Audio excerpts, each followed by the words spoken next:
使用不能使用介绍提交票，将提单进去。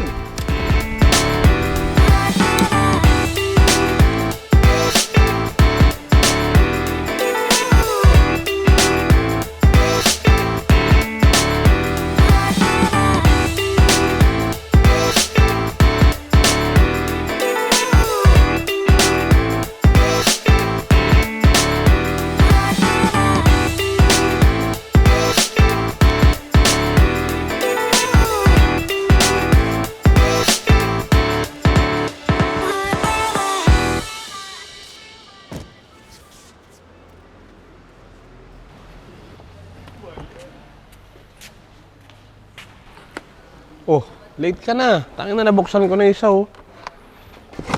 Okay. Seat rails.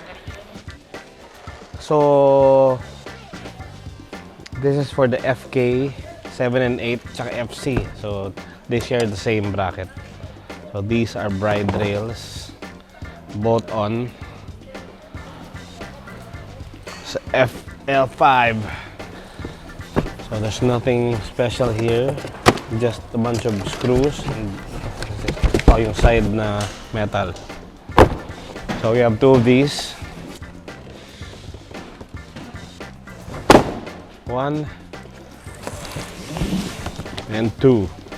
Unbox ko pa ba to? Nah, fuck. Nakakatamad. Ito maganda. So spoon seats. I think wala pa nagkabit nito. So this is probably the first FL5 in Manila, in the Philippines, to upgrade seats. Look at that. Itong seats na to was made by Bride. So looking at the design, it's the same design they have for the Euroster, but the fabric is different.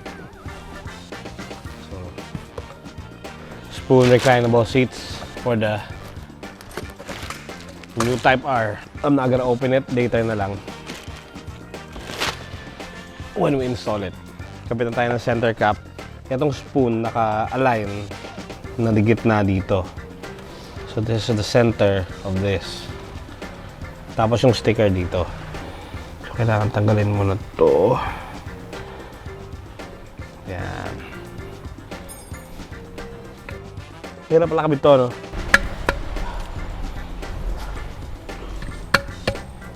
Ayan. There you go. Tapos dito yung spoon sticker.